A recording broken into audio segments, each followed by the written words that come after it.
Vous commencez dans le noir, vous remarquez quelque chose qui bouge à côté de vous.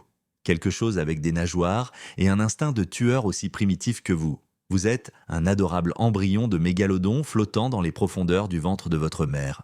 La gentillesse ne dure que 3 secondes car votre frère aîné décide de vous montrer ses qualités de premier-né en mordant votre nageoire. Oui, vous n'êtes même pas encore venu au monde et vous êtes déjà confronté à la violence domestique. Oubliez les conflits d'héritage typiques. Ce drame s'appelle le cannibalisme prénatal. Ta première pensée? Vraiment? Même pas un bonjour et ils veulent déjà me mettre en pièces. Soudain, vous sentez que l'espace devient de plus en plus petit.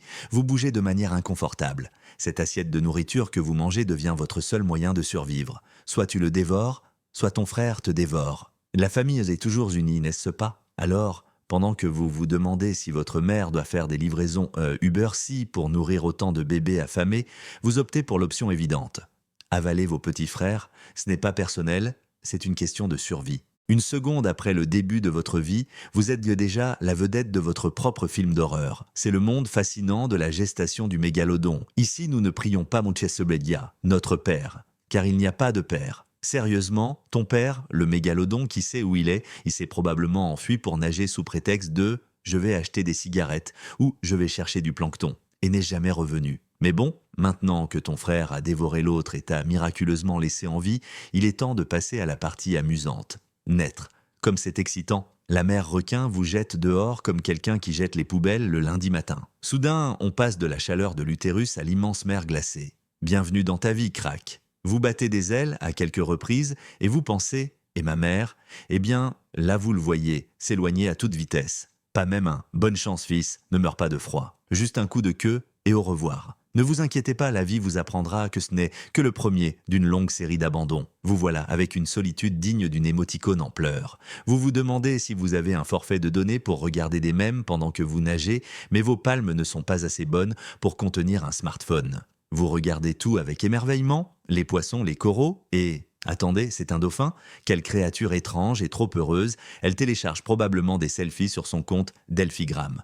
Vous décidez de vous approcher par curiosité. Quoi de neuf, mon pote? Tu dis mentalement tandis que ton estomac grogne. Votre premier réflexe est, dois-je dire bonjour ou le manger? Parce que dans ce monde, tout est de nourriture, ennemi ou ex, qu'il faut éviter. Votre estomac est sur le point de se mettre en grève. Vous paniquez. Comment diable prenez-vous le petit déjeuner ici?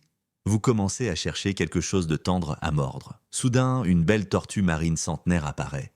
Elle est si calme, flottant comme si sa vie était parfaite, comme une influenceuse à Bali.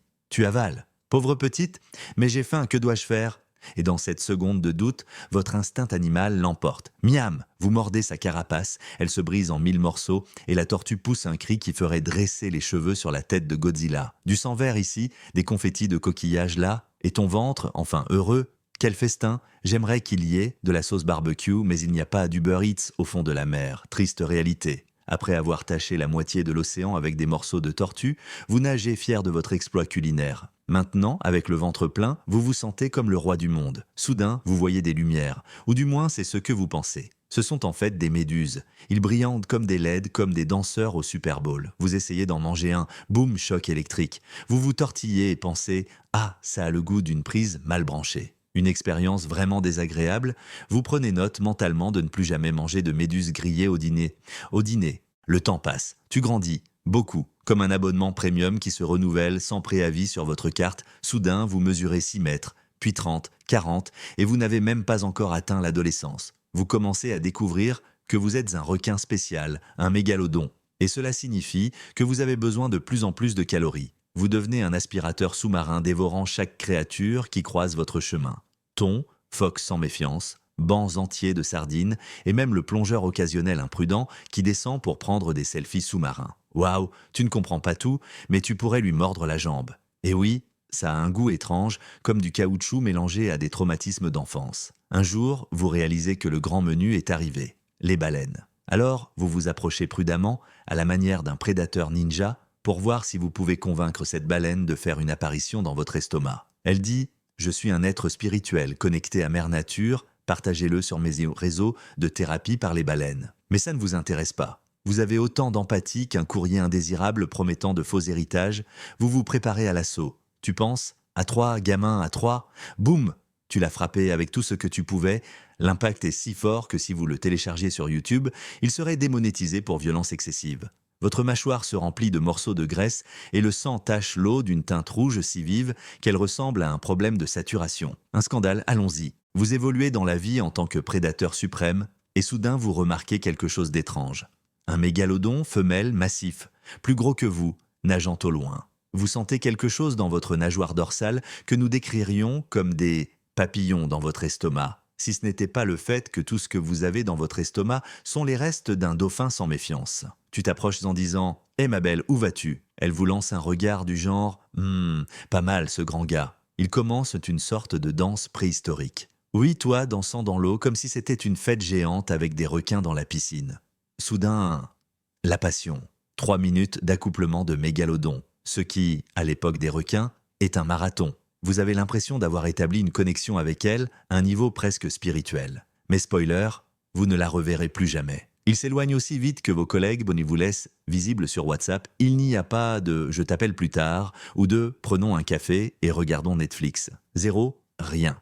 Des mois, peut-être des années, passent. Soudain, vous remarquez que l'eau est plus froide que votre facture d'électricité en hiver. Pourquoi diable ? Eh bien, même si vous n'en avez aucune idée, une ère glaciaire se prépare. La mer se refroidit, la glace avance, et ces zones de tropicales où vous aimiez tant dévorer des baleines deviennent de véritables congélateurs géants. Vos plats préférés migrent vers d'autres endroits, et vous commencez à avoir l'impression que vous manquez de buffet. Pour couronner le tout, de nouvelles espèces de requins apparaissent, plus petites, plus rapides et dotées d'une résistance au froid, semblable à celle des pingouins. Ils vous voient et disent « Hé, espèce de fossile à nageoire, n'as-tu pas mis à jour vers la version 2.0 ?» Et ils partent, vous laissant avec le sentiment d'être un baby-boomer plein de ressentiment. Les jeunes d'aujourd'hui, sans respect, ainsi le temps passe. On trouve de moins en moins de baleines, de plus en plus d'icebergs, et la mer devient un festival de nageoires inconnues. Il n'y a personne de votre taille avec qui vous battre, ou un combat digne d'un anime épique. Tu te fatigues, tu t'ennuies, tu deviens déprimé. Dois-je faire une danse TikTok avec un pingouin pour tuer le temps ? Tu penses, mais avec tes palmes, impossible. Petit à petit, tu remarques que tes forces diminuent. Vous tournez la tête et voyez quelques mégalodons flottant morts autour. Oh, j'espère que ce ne sont pas mes enfants.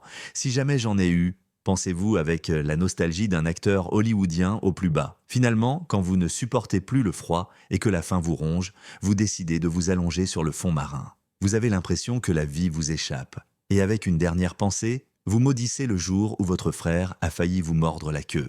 Parce qu'après tout cela de a été une aventure tellement intense que même Breaking Bad ne peut pas la surpasser. Et ainsi, toi, fier mégalodon, tu t'éteins sans médaille, sans hommage, sans millions d'abonnés, pas même un triste « je trouve ça drôle » de Facebook. Fin de l'espèce. Au revoir, requin colossal. Aucune chance d'ouvrir une chaîne OnlyFans pour les requins. Vous vouliez chasser les baleines comme des fous et faire des vidéos de danse, mais la planète en a décidé autrement. Et le coloring, Colorado, le mégalodon, est terminé. Quelle morale en tirez-vous ? Aucun vraiment. Mais je suppose que tu as appris quelque chose. La vie est dure. Tu es né entouré de cannibalisme. Il n'y a pas de parents autour. Tu cherches de la nourriture en cassant des carapaces de tortues. Et quand tu tombes, enfin un amoureux, l'autre moitié part chercher du lait et ne revient pas. Puis l'écureuil de l'âge de glace arrive avec le gland et boum, vous êtes plein des prix, sans manteau. Au fait, avant de nous diriger vers l'extinction définitive, n'oublions pas quelque chose d'important. Si vous avez aimé cette histoire de requin cannibale et d'amour fugace, donnez-moi un bon « j'aime » et surtout, abonnez-vous à cette canal. Cela ne vous sauvera peut-être pas de la prochaine période glaciaire, mais au moins vous vous amuserez un peu avant que la planète ne décide de nous anéantir comme elle l'a fait avec le mégalodon.